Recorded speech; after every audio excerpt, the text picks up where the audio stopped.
Hey, what's up, everybody? This is Phil from Zaid Comics. I'm the writer and co-creator of comics such as Magic Cop and The Lost Pages, which is live on Indiegogo right now, and just one half of the two best-looking brothers in all of comics. And today, we have a good friend of ours back, Mr. Art Thibert. Hail, brother.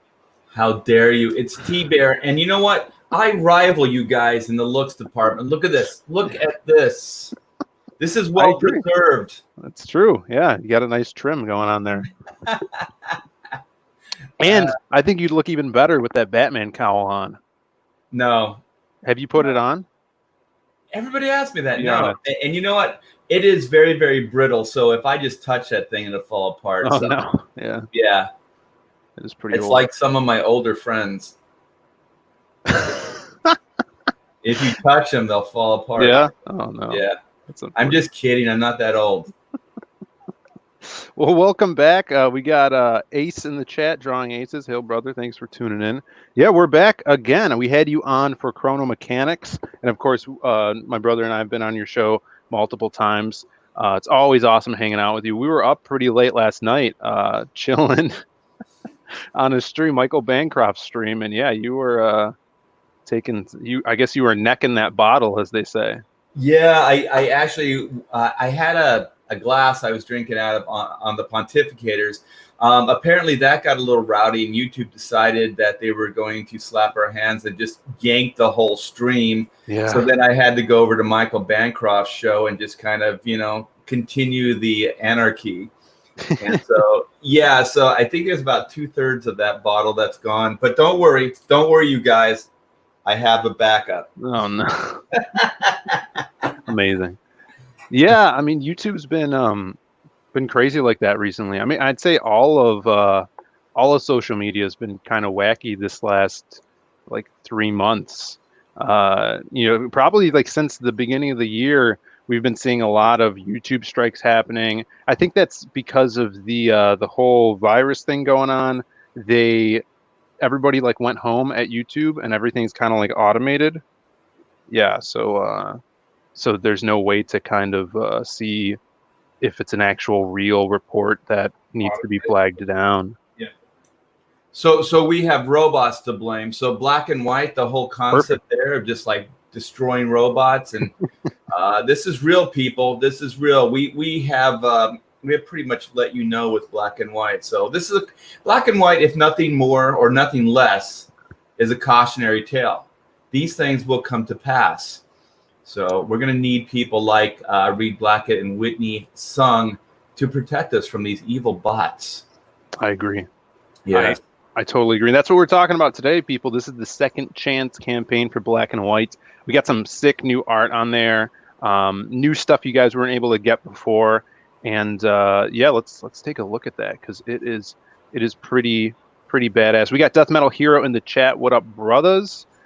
Kevin Tom Sets, thanks for tuning in. Yeah. Well, both of those guys are the good guys, and sure. they really support all the CG books and things. So good people there. You got good people in chat here, Phil. Always best chat. And here we go, Black and White. Now this is a long time coming. You've been playing with these characters for years, I would say. 25 years on and off. I have two, believe it or not, I have two completely different versions, all penciled and written. And they're not, I mean, I should say they're breakdowns, so they're layouts. Yeah. And it just didn't feel right because I was thinking, from the 90s version that I would change Reed Blackett to be more like contemporary. So a little bit more cynical, more, like more contemporary, I guess, feel and personality. And then who became my writing partner, which Tag Grosso, I gave her some of the original 90s books, and then she looked them over and she said, these things are awesome. It's lightning in a bottle. You captured not only the time, but that sensibilities of the 90s. Yeah. And so then she said, I wouldn't change anything. Because, we were talking creatively about like the new stories and things. Mm-hmm. And so I was like, well, how would you feel about writing it with me? And so that's what led to volume 1. And so, yeah, so then we sold out of that. I closed the campaign. A lot of people were asking, like, why'd you close the campaign? We didn't get our book, and so here we are, second chance. So everybody that missed out the first time can get this, but with a twist. The twist is this brand new piece of artwork that we're looking at right now, colored by the amazing Comicsgate's own Kyle Ritter. Yes. Yeah, Kyle hooked me up. So this is the Total Bot Annihilation poster print. So this will be thank you. The slight deviation from the original campaign. So we have that, and then each one of the tiers will have a trading card, which this artwork will be featured in. Wow, awesome, man. Yeah. First off, your writing partner's, her name's Tag. Yeah, Taylor Grosso. Tag is an awesome name. I've never, even though it's a nickname, that's pretty sweet. Yeah, I forget her middle name, so it's her initials basically. Very cool, very cool. And hitting on capturing that '90s feel, we don't really get that anymore. Even though it wasn't too long ago, and it's funny because you guys in the '90s sold gangbusters. I mean, that, and I feel like people forget that, and they kind of try to make other people forget that. They're like, oh yeah, but it ruined, that everything crashed after that, and they kind of blame the Image guys for that. But they forget that you guys were killing it. Yeah. It's weird because there's also a shift, like in the zeitgeist or whatever, that capitalism is bad. Like if you actually do well financially, somehow you're evil. Yeah. It's so weird because it's not just these massive corporations where you used to go, oh, those guys are greedy Fs and they're destroying the world. Now it's like if you just do well on a comic book, they're like, you're a greedy SOB. Capitalism sucks. I think they think it kind of takes away from the mystique of being an artist, an artiste, of just putting this out for the sake of culture and stuff like that. Yeah, I think you're right. I remember I was in life painting in college, and the teacher was talking about money and talking about like starving artists, and he was kind of romanticizing it. Right. I don't know if he was trying to diminish all of our expectations, like you guys aren't going to make any money, or if he was legitimately talking that way. And I said, what are you talking about? I said, Michelangelo was very, very well off. Leonardo da Vinci was very, very well off. The only guys that didn't do well were like those really abstract guys. But even like Picasso, and Salvador Dali and those guys did pretty well in their time. They made money. Right. It's the same thing when I went to college and was taking poetry classes. We saw this like tiny like home movie documentary that this starving poet made, and it was totally romanticizing the idea of going through that. Like it's kind of like taking your lumps to be someone, but and you have guys like Poe, who was broke when he died, and they always talk about that.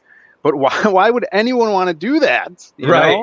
It's why would you aspire to that? Right, you're not becoming a better that way. I don't understand it. It's silly, and people really poo-poo the '90s artists and comics for that reasons. But I mean, look at freaking Todd and the empire he's built off of all of that. Somehow they forget about that.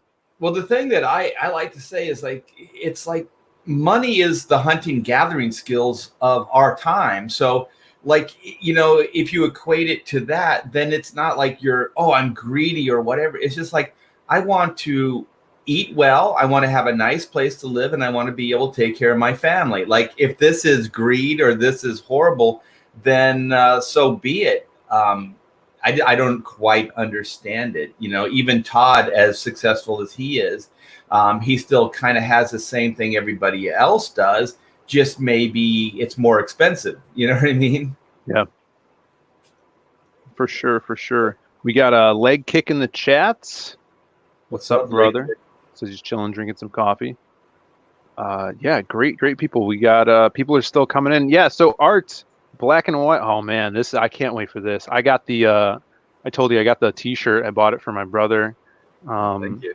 From the Dynamite campaign, and then I got Dan Fraga's Black Flag Evil Ernie T-shirt as well for myself. Yeah, the Evil Ernie, that thing's killer, man. Yeah. Now this is then the way you draw women is just inspiring, brother. Thank you. For sure. Yeah, so Nick Barucci was nice enough to throw our way a couple of these books. And so I want to let everybody know that it's not, I didn't draw the interiors. It's not a black and white story. It is a Vampirilla story, and it's Vampirilla #1 with a new cover. So this is more of a commemorative, black and white 25th anniversary and Vampirilla 50th anniversary. Oh, excuse me. A commemorative cover. Now, have you ever done actual crossover stories with the black and white characters and anyone else? Oh my gosh, that's a great question.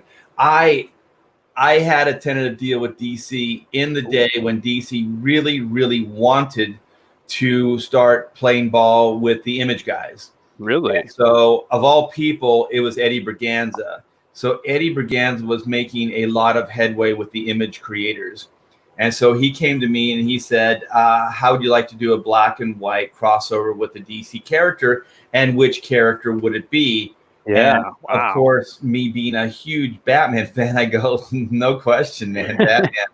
And so we did start working together. We started developing it, but it just didn't happen. It just didn't happen. So I ended up doing another crossover with Bo Smith and Tony, what is his name? Daniel? And we did a Wildcat Batman crossover. That's cool. But it wasn't black and white though. So I was a little sad there. Yeah, I mean, I look at these characters and I'm like, I think they would be perfect for a Black Flag crossover. Yeah, that would be great. I would love to crossover with any of the Comicsgate characters. And also, I gotta get some work done.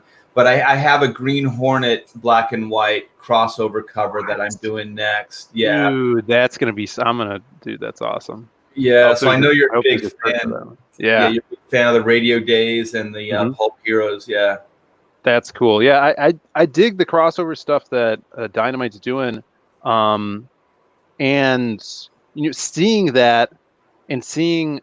Like even I know Kyle's got one coming out, right? I think he's doing a Green Hornet cover.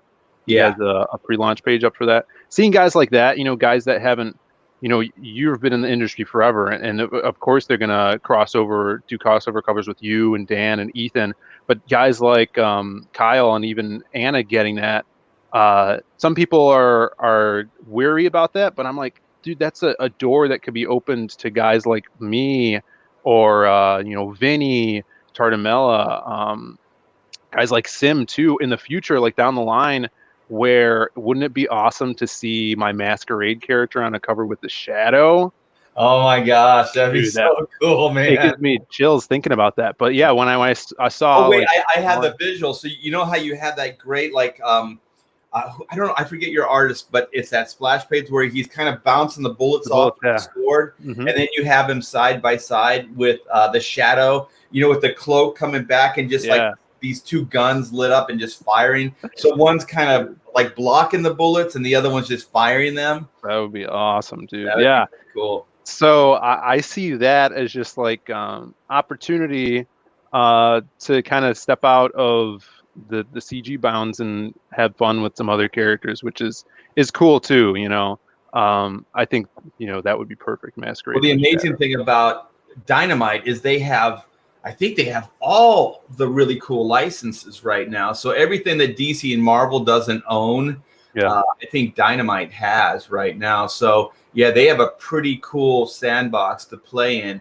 And I could just see your Lost Pages characters, even just a huge crossover with a bunch of those Dynamite characters. You know what I mean? Like the Shadow, the Phantom, Lone Ranger, Tonto. That'd be insane, man. That would be insane. But who knows what's down the line? It'll happen, Phil. We got Adam Post in the chat. What's up, brother? Thanks for tuning in, man. Yeah, it's good to see you over here in the chat, brother. Yeah, so Art, what is kind of like the basic rundown of these two characters, their story, because this is the first time we've been talking about Black Flag on the channel here with you. So let the people at home know what these two crime fighters are all about. Okay, so as much as I like Black Flag, this is black and white, my friend Phil. Damn it! Sorry, It's okay. too much black. Too much black in the flag. Yeah, black flag. No problem. Yeah, so I like to do the quick pitch where, in essence, the cool aspects are the robot fighters. You know what I mean? So it's kind of like, if you remember that older character, Magnus Robot Fighter. It's like meets I don't know, like James Bond, or Green Hornet and Kato or something like that. Yeah. It's a slight future tense story. I don't want it to get bogged down in any kind of real world timeline. So it's kind of just an imaginary time. So there's robots, there's supernatural, there's all kinds of things that exist in this world. That's why I didn't want to connect it too much to the real world. And so Reed Blackett, aka Black, is an ex MI10 spy. The MI10 is a robotics division of MI6. So they go after illegal robots, sentient robots Cool. that are kind of, maybe a little too powerful. They're on the fringes. They're rogue. People are using them for bad things. So basically, the MI10 is a robotics anti-robotics task force. So he was probably the best agent that they had. And so I was thinking, like, if you were really a spy, if you were a spy and you had a conscience, like, let's just say it's Steve Rogers, or Clark Kent, he just wants to do good, but then realizes that, maybe this isn't the right profession for me, because, spies do a lot of questionable things. They assassinate, they destabilize governments, they kill without conscience, they execute orders without question, so there's a series of mishaps that open Reed's eyes to that. Maybe, the British Secret Service that he's working for is not quite on the up and up. So that's backstory that you're not going to get in here, but we will, do those in future stories. And so basically, in the story proper, he's retired. So he's trying to walk away from that life of, subterfuge, assassinations, just that kind of gray area world that he was living in. And so he's now working as an importer exporter. So he's in China now, and he's heard about this amazing brew, which is being made by a family brewery. And so Whitney Sung is the heiress to the brewery, and she's running it with her uncle. So, it's a great product, but, it's just like our comic books. Like, you could have the best book out there, but if you don't have the proper backing, you don't have, a good, amount of people supporting it, then it doesn't matter. So Reed's going to be that person for this small brewery, because he's got the importer-exporter connections. He's going to bring this product to the world. So that's kind of it. But what you find out is that Whitney Sung has a past that she's never been able to deal with. And so now it has reared its ugly head. And when I mean ugly head, I don't even want to get into the backstory, because I don't want to spoil alert. But this guy is evil incarnate. And so he comes back. And now she's older, but she's also told herself, like it was all in the past, like all the mishaps were in the past. Sure. Now she's older, and she's kind of always fantasized about meeting him again. And I don't know, maybe she's actually worked out and kept like some fighting chops, just in case she ever encounters this person again, which is what does happen. And so then, pretty much she just wants vengeance on this guy. Like, I don't want to get into too much details because I don't want to spoil the story. But so then Reed Blackett, since he knows what it's like to have his soul tarnished, you know what I mean? Doing some bad things, thinking the ends justify the means, but in the long run, they don't. So he wants to spare her from those scars.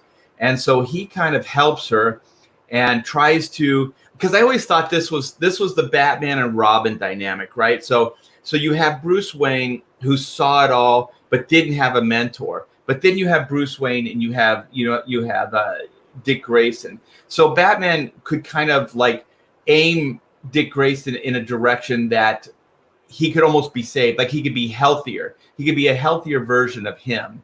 Yeah. And he could spare him from a lot of the maybe the more negatives or bads. So that's kind of what Reed is going to do with Whitney, because he knows she wants to kill this guy. So he's basically going to arm her, train her, and give her weapons and a suit that she can bring him to justice.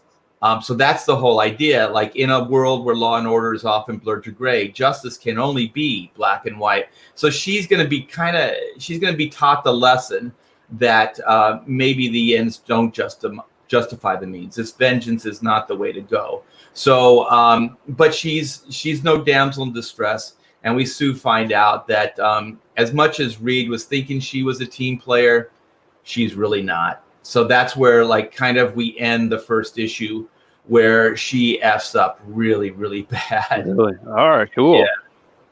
Yeah. And so is this comes after the stuff in the 90s? This is kind of a alternate version of that. So this is kind of like a different telling of it. Yeah, a reimagining of it. So the bones of the original story I used, but then I brought it into a future tense, world, and then I updated the suits, and the villain is pretty much the bones are the same. But I just want to let everybody know that whatever you think Chang the villain is, and if you read the original series, it's not. He's nothing like that, man. Wait till when you read volume 2. There's a twist in there, and you guys are gonna go, "What the hell? This is cool." So Black here has these blasters, right? Is there anything special about his guns? He seems like kind of like a gadgety kind of guy.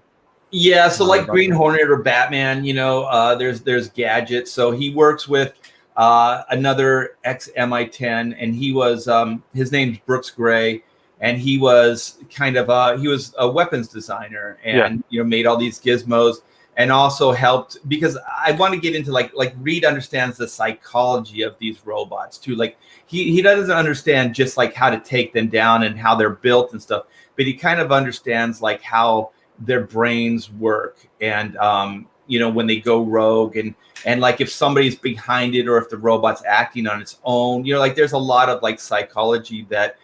So he's not just like a thug that takes down robots. He understands them.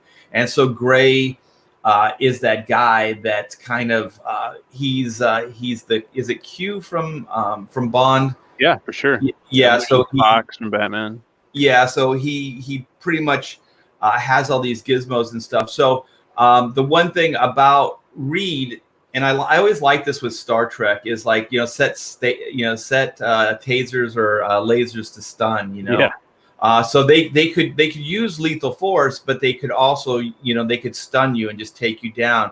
And so the one thing is, since Reed is kind of trying to move from that past that he has, the whole black and white thing is he's doing it on his terms. He is a vigilante, but his form of justice is not like a cop, or like a spy, or like a soldier. Right. And so he's trying to redefine the way to basically dispense justice. So the guns can deliver lethal force, but they also can just take people down, like stun them. But it takes them down very, very quickly. That's the thing about tasers and some of this other like technology that we have now.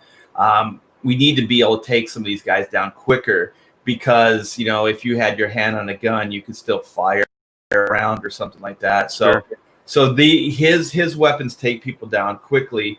And so Whitney's aka White's weapons, they do not dispense lethal force because they don't trust her. Yeah, I see she's they both have this body armor. They're always getting taking these shots and stuff. And I really like her staff too. It's really cool. Yeah, so it's kind of like a like a double-sided lightsaber, but at the same time she can send blasts off with it as well. Cool. because I wanted a weapon that she could fight close range, but also, you know, she could stand her ground from a distance. Beautiful, man. Yeah, these characters, they're really cool. If anyone knows me, I'm a sucker for chicks with white hair.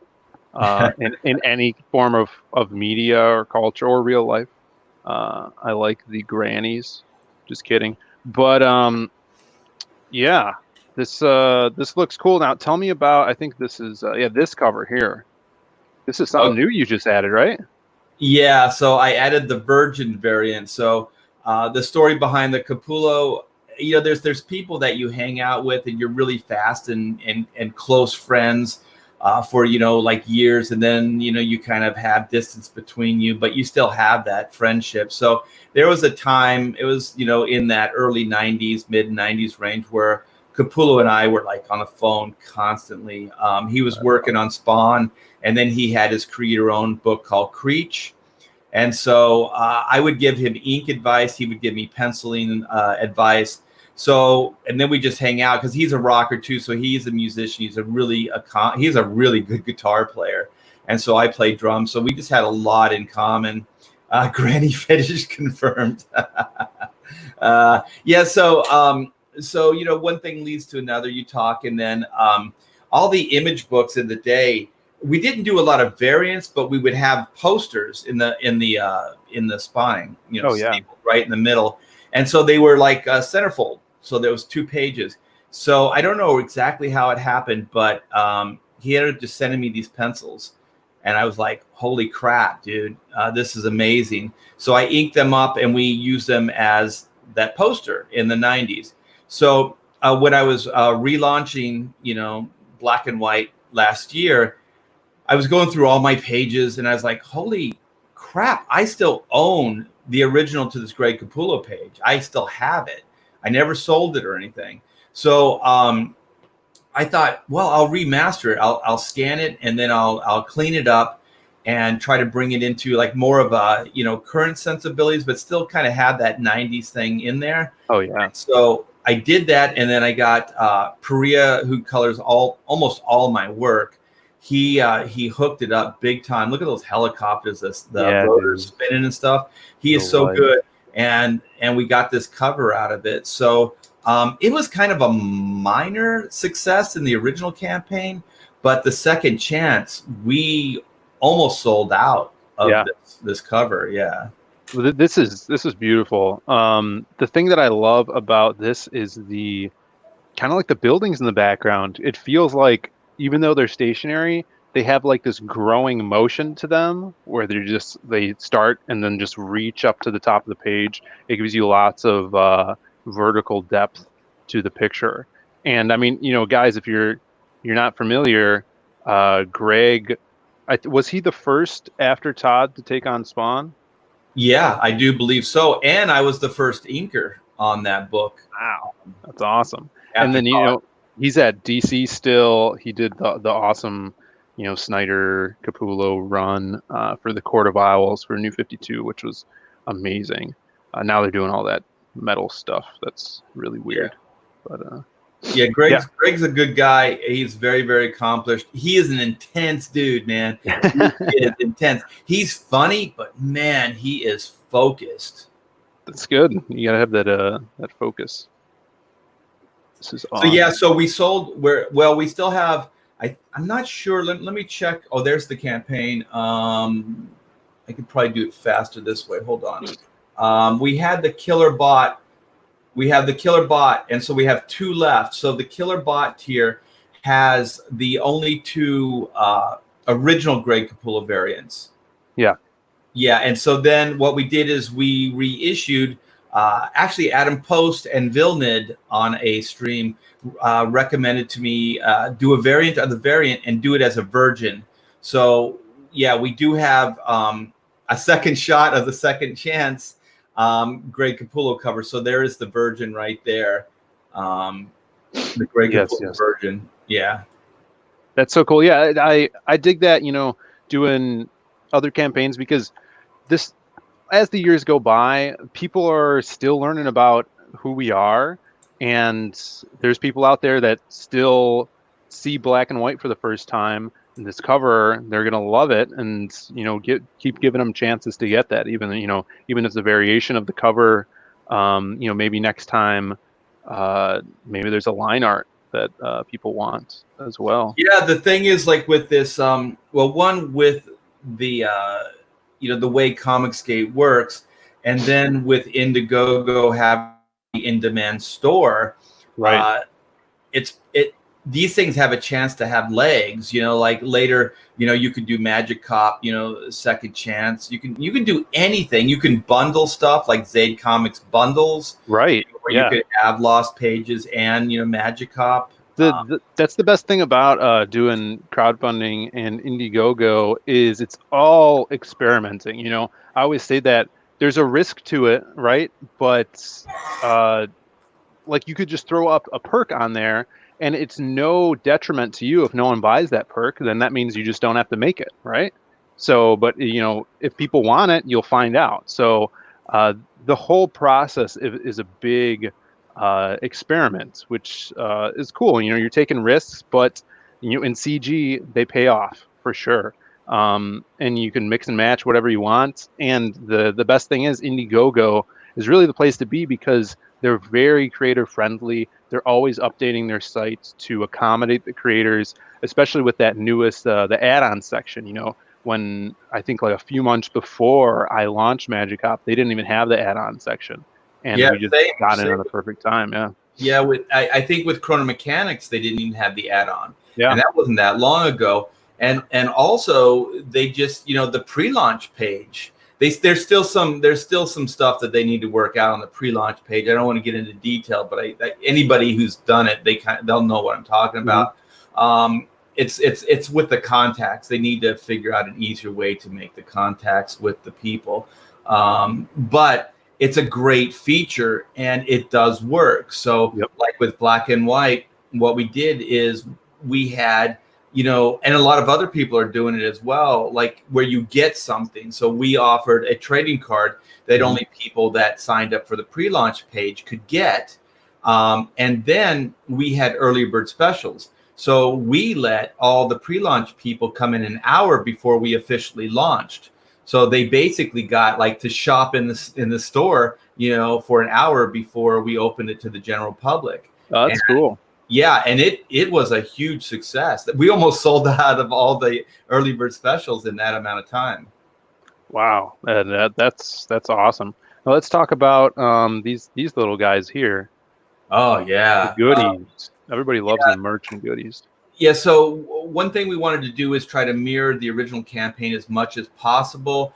We weren't able to do the ash cans. There were 2 ash cans in the original campaign, but we completely sold out of those. So Pamela and I were talking about possibly going back to print on the 16-page ash can, but we wanted to keep this kind of with everything we have in-house because we want to fulfill ASAP. So one of the things, my wife, Pamela, she's my business partner on this as well, she said that she is going to start fulfilling these orders now.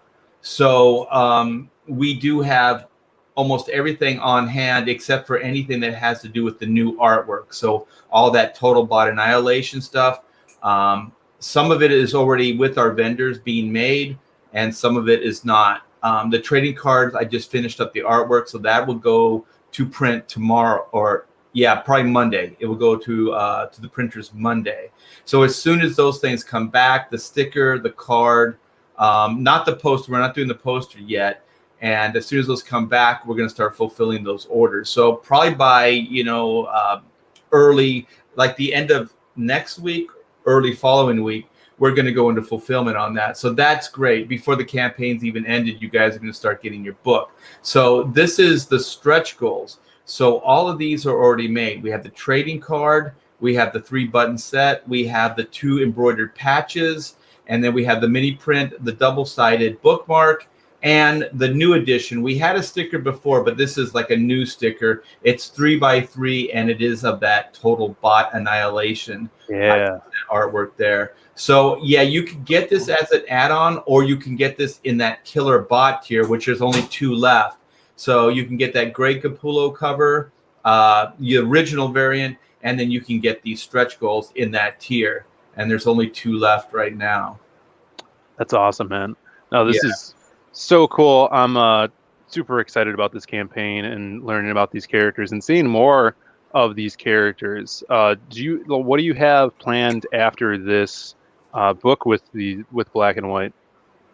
Well, we're going to do the follow-up. So volume 2 will be the conclusion of the story. And I have the script blocked out right now in bullet points.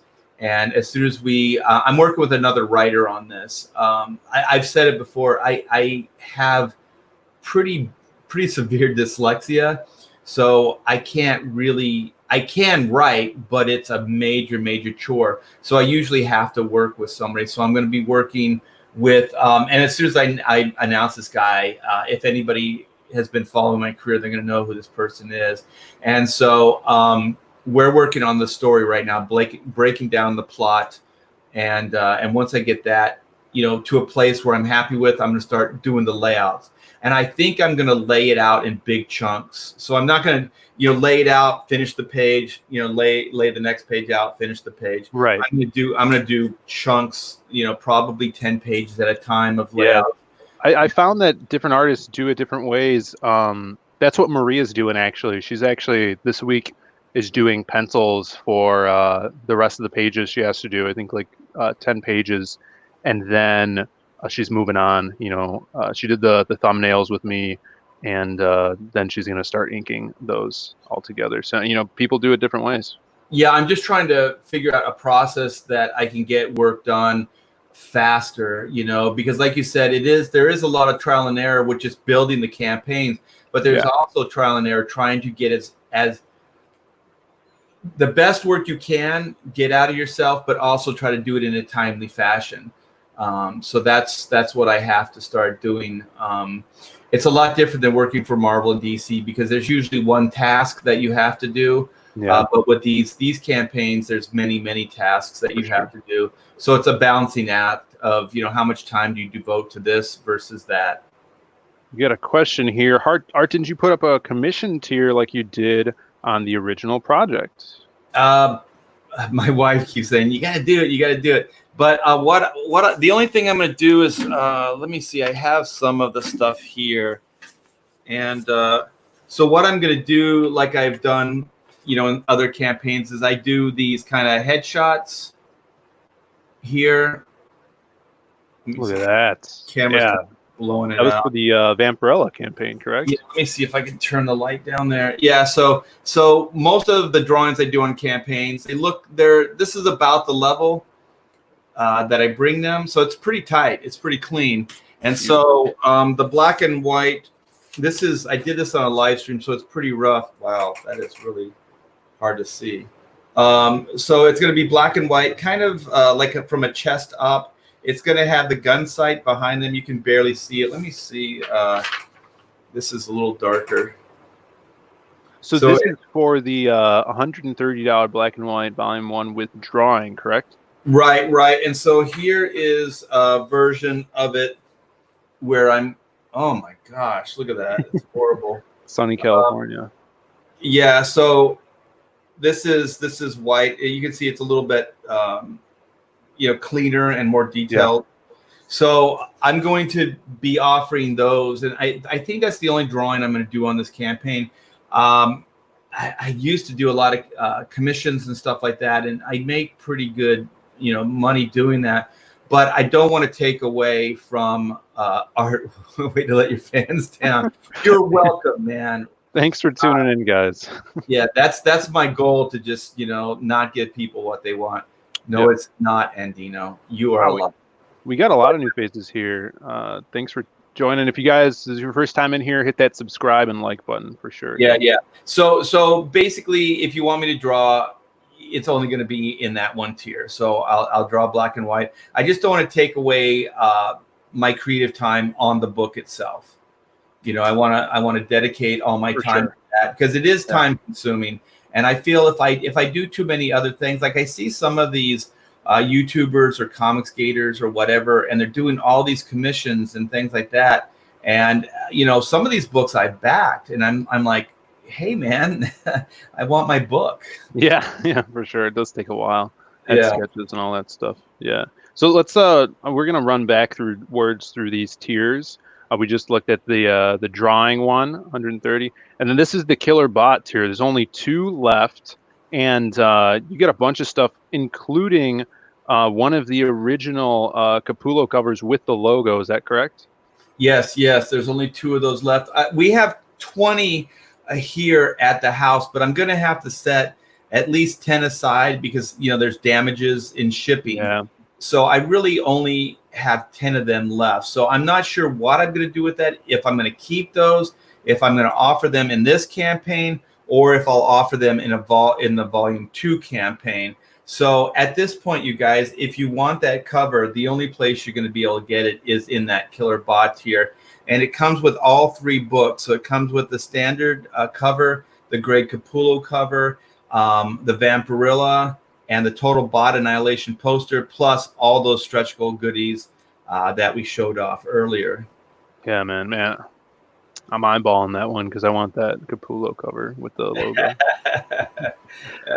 Now this is the newest one, the version of the Capullo cover for $30. You got your Vampirella on here.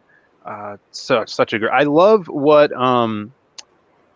Kyle did with the background, that cloudiness back here. That color, so cool. Yeah, I found some Frank Frazetta art, and so like the smoke, around the base of the composition, and then that background. I sent Kyle a bunch. Like I didn't want to lock him into any particular color scheme, so I sent him about 4 or 5, and it was just a blast going through all that Frank Frazetta artwork. And so I sent it to him, and I said, anything you do, is great, but here's like possibly some inspiration. And man, he nailed it. Yeah, this reminds me of I have a print of Frazetta's painting. It's called Dracula, and it's of Dracula, and it has that same color scheme in the back too, cloudiness going around in it. Love that stuff. I'm a big fan of Blade Runner and that Ridley Scott, atmospheric stuff. Yeah. So if you'll notice, there's always some kind of mist or some kind of smoke in my compositions. I just think I dig it, and I think it's just it's a cool way to bring atmosphere. One of the things I really want to do, and it's time consuming, but I want to throw my characters in environments. They used to do this stuff in comics a lot more, where it would be winter time, so you see the characters in snow, or it's raining, so it's got a rainy night, that type of thing, where you're dealing with environments and storms and things like that.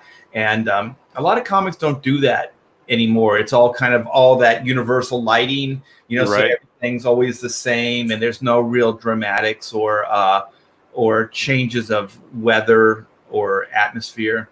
So I do like those ideas. I'm going to write this down now because it was on the back burner. So I'm gonna send this out to my writing partner now. So I'm thinking maybe the climax of the story is going to be in the snow.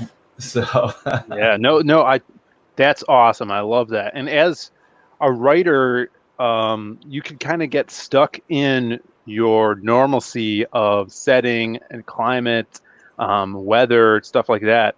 But jumping out of that box could really give your artist a really fun time because they're not used to drawing that stuff, right? So, and it gives the reader a fun time as well. It gives them variety. It gives them a different something different to look at. Yeah. So, I think I'm going to do that for sure. No, that would be awesome. We got the Total Bot Annihilation poster. So this is just the poster signed by you. Comes with the trading card. As well, which is cool. So if you guys want that, it's a huge poster, right? 24 by 36. That is so cool. That's going to look amazing on people's walls. Yeah, and keep in mind everything is signed, and every tier comes with the new trading card, the Total Bot Annihilation artwork. Nice. Yeah. And your standard black and white volume 1 for 25. Yep. And then this is the 3-pack. The featured tier comes with the 3 books. You got your regular cover, you got your Virgin Capullo cover, and you got your Vampirella cover with that Vampirella #1, including that beautiful poster as Yes. well. Yeah, man. And with a trading card, everything comes with a trading Yes, yes, yes. I love those trading. We're doing a lot of trading cards too. It's our first time doing that, and we're going all out with them because we want to kind of give everybody insight into who our characters are. So I think trading cards is kind of a cool way to do that. Gives a Yeah, little Magic bio. Cup, didn't you have you have hand drawn cards as well you were Yeah, offering? we had a bunch of amazing sketch cards from our buddies in CG. We even got Billy Tucci to do 3 sketch cards for us, which is amazing. EJ Moore just did 3. Sim, Passion for Drawing. It's awesome. And we're gonna be announcing some new sketch cards for the Lost Pages campaign as well pretty soon. Uh, yeah. Now, we're gonna wind down. Art, could I? You mind if I talk about Lost Pages for a little bit? Go for it, man. Sweet, man. Let me see where it is here. Bam. And I saw that we actually got another backer while we were on. So I'm gonna Killer. refresh here. We had 242 backers at 15,846. Hopefully, it wasn't a refund. Refreshing this 240. What is it? 243. We're over 16K. Oh, Awesome. yeah. Holy crap. What did that guy buy? Jesus.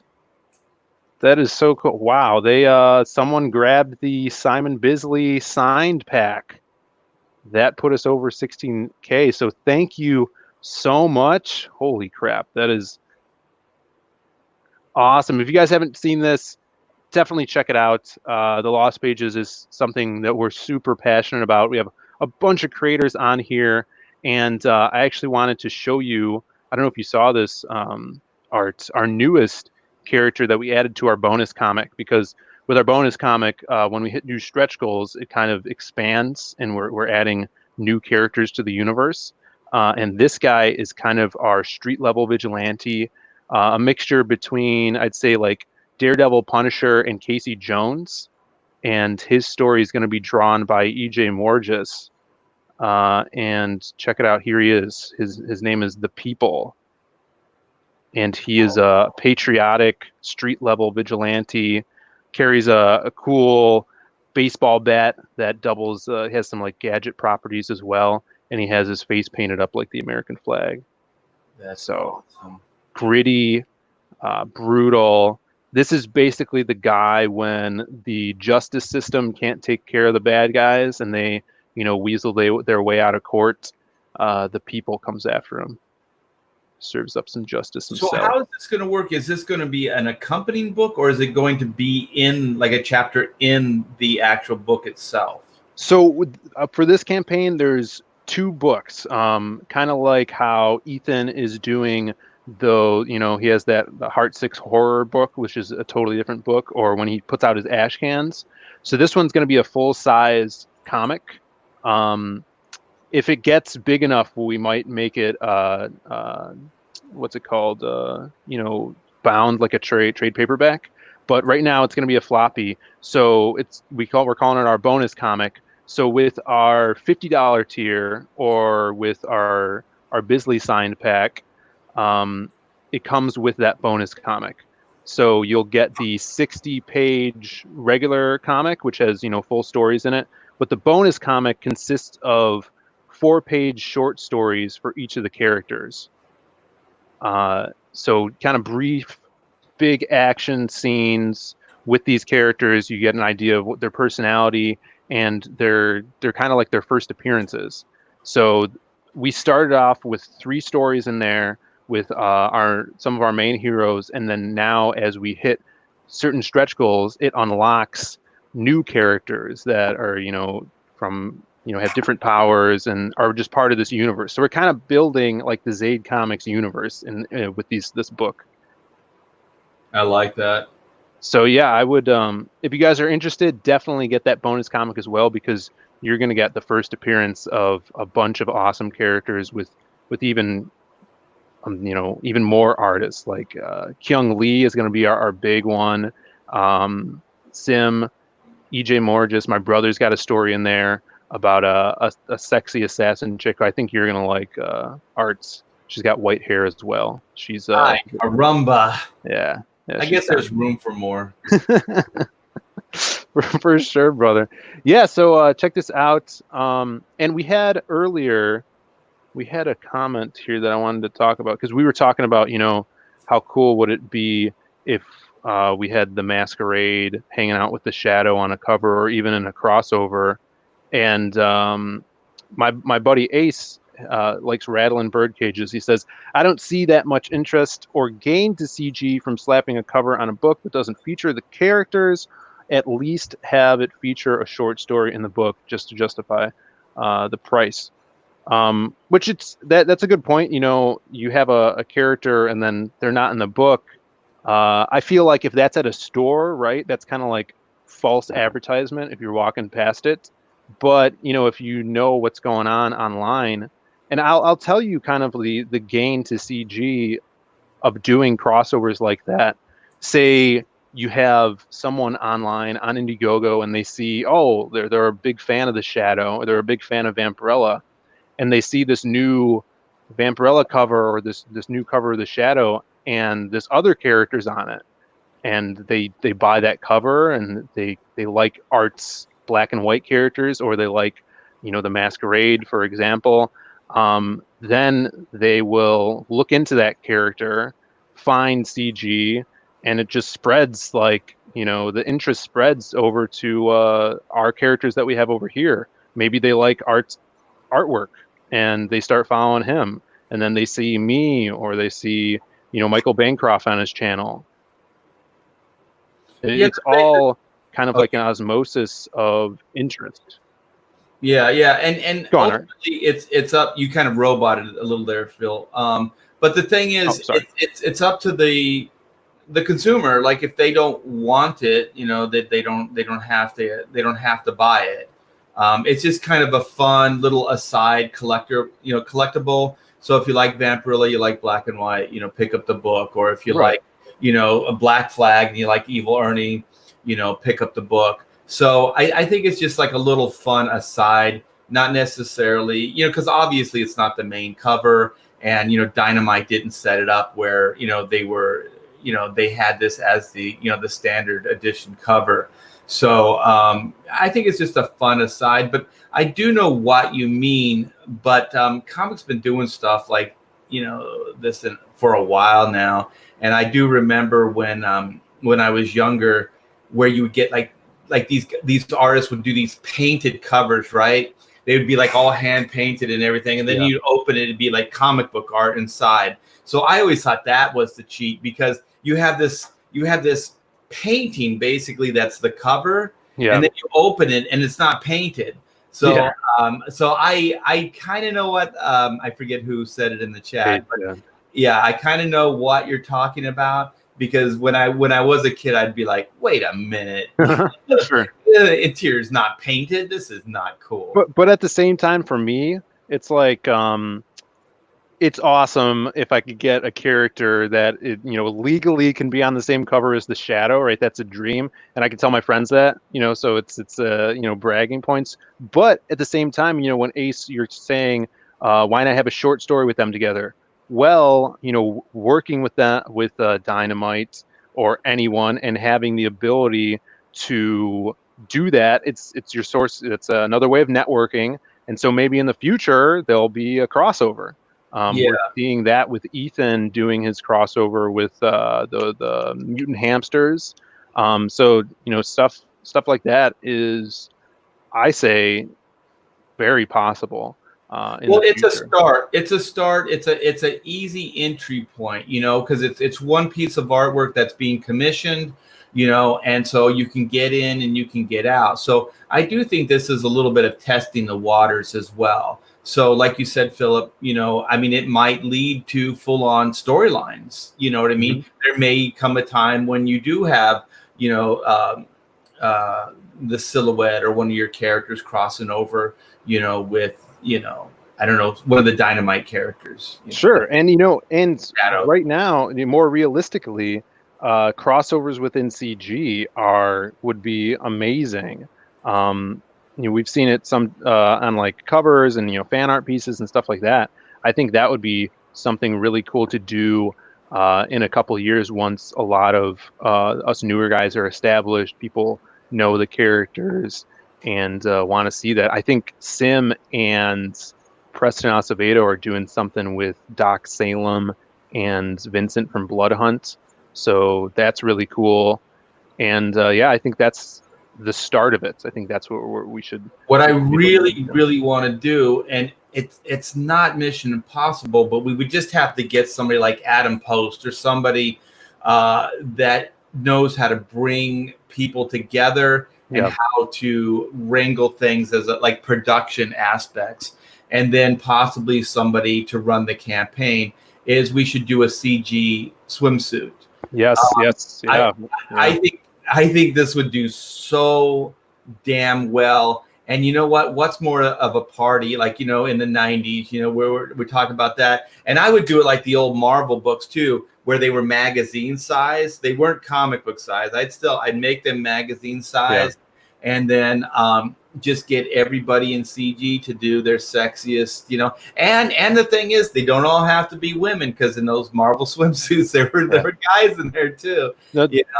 This has been an idea that my brother Sim and I have been talking about since before the beginning of the year, trying to do a swimsuit thing. And I don't know if you know Chris Evans. He's a super fan. He buys a lot of the drawn interiors. He's been drawn into a lot of CG books. Yeah, I was on their live stream the other day. Yeah. He has actually been commissioning some artists to do specific CG characters for like a type of swimsuit edition for pinups and stuff.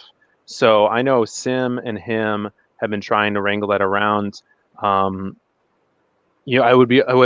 have been awesome to do that this summer, but it'll get done. I mean, I have an idea specifically for that and for an artist to draw some of my Lost Pages characters, kind of like that. I think it was Jim Lee did that X-Men scene where they're at the pool, and Colossus and Jubilee are flexing. I love that old stuff. So yeah, that'll happen. I can't wait for that. I actually, in the day, I still can't believe this. I got the actual pinup, the centerfold in one of those Marvel swimsuits. I did Psylocke in the Savage Land, and believe it or not, Adam Hughes is in that book. And Adam Hughes didn't get the centerfold, but I did. I still can't believe that happened. I still think that Adam's drawing is possibly better than mine. I think he did the Wasp, but I think that the character I did was more popular at the time, which was Psylocke. I'm trying to find it. I don't want to be wrong, but yeah, I don't know what year it was. Probably I don't know if that helps the search. Does she have goggles on her head? No, she has her hair up, and she's got a flower in her hair, and there's a dinosaur behind her. I'm not seeing it. I'm gonna try. That sounds awesome, though. Psylocke is one of my favorites. She's kind of the character that we were like modeling the pianist after. Very agile body type. She's a babe. She's a babe for sure. Okay, I'm trying to help the search here. So guys, definitely check out Black and White. It's an odd dude. You're already at 20K, over 300 backers. That's amazing, brother. Oh, thank you. Oh, there it is. It's right here. Hold on. Ooh. Let me see if I can. Kami Mark says Psylocke equals British.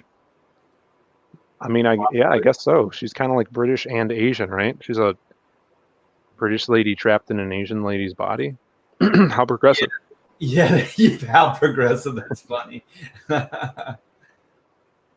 Okay, I'm so close. There it is. Okay. So let me see if I can. If it brings over. Share it up, brother. Oh, there it is. Okay, so I'm going to come back to you, and I'm going to hit screen share now. Is that okay? Of course, yeah. We'll just switch it out with this one. Look at this. Wow. Oh, wow. It's really bad red, but that's cool. No, I've never seen this one before. Got that purple hair. Yeah, so it says 93. So this was in 1993, before Phil was even born. Well, maybe. That was the year I was born. It depends what month. No, that's awesome. So this was for a swimsuit edition? Yeah, this was the Marvel swimsuit. Yeah. So this was the centerfold. So this was 2 sheets of paper. So this was a pretty big piece of illustration here. That's so cool. Yeah, so it can be done, you guys. We'll do it. It says that's an iconic X-Men piece from the 90s. No idea you did that, Art. Let me see. I don't know how well this will hold up. Let me see. Oh, that's gorgeous, man. The flower in her hair. We had someone say that in the swimsuit edition, Cyberfrog needs to be chilling on a massive water lily. Be funny. Yeah, guys. So thanks for tuning in. This was fun, Art. Always hanging out with you is such a great time. Talking about comics. It's awesome. You guys check this out. Check out the Lost Pages and sub to Art's channel because he does streams all the time. I always see him on there, drawing, talking, hanging out, getting streams thrown off of YouTube because he's drinking a lot. Thanks for throwing that in there. Yeah. And guys, hey, what's up, brother? Yeah, and lots of new faces in here. Hit the sub and ring the bell for notifications because we do these interviews all the time, so you know when we're going live. Anything else you wanted to say, Art, before we get out of here? Well, I would like to thank you, Philip, and for giving me the opportunity to come on your show, hang out, show off some cool artwork, and go back Lost Pages. You're in your last hours now. Was it 38 hours? Is that right? Yeah, something like that. I think we're closing Monday. It was the last day of our first 30 days. Yeah, so get in, back that, and please come over, check out the Black and White campaign, Second Chance. If you see something you like, please back.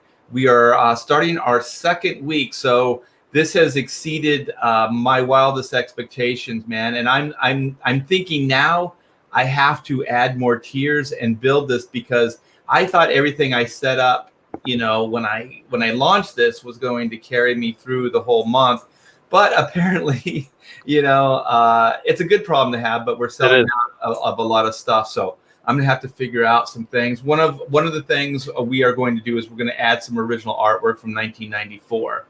So do you have a minute so I can share some of this artwork? So yeah, man. Yeah, this is what we're going to be putting up. So we're going to be putting up some of the original 1994 artwork. Damn, that looks awesome. Her pose on that is pretty hot. Oh, cool. Yeah, so there's going to be a wide range of page prices too. So some of them will be dialogue pages. Some of them would be action pages, splashes, and all kinds of different.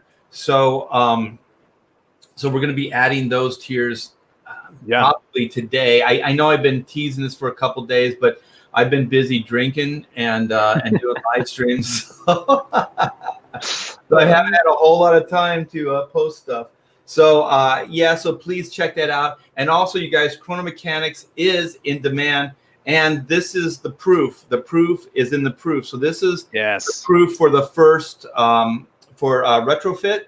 So we got this back from the printers the other day. So we gave our notes on it. We sent that back to the printer. So this is you guys. It's moving forward. Here's an actual copy of the book. So once we take care of my eyes, all itchy here. Once we take care of that. Then they're going to fully go into production on the print run, and then we'll be able to go into fulfillment. So you guys are going to get Chrono books soon. You're going to get Black and White books soon. So thanks to everybody that supports Comicsgate stuff. Thanks to everybody who supports me, my YouTube channel, and all my books. So thanks to all, and have a great Saturday. Yes, yeah. Enjoy your weekend, guys. I got to go back down and clean off my rims because they're kind of rusty. So have a good weekend, and we will see you next time.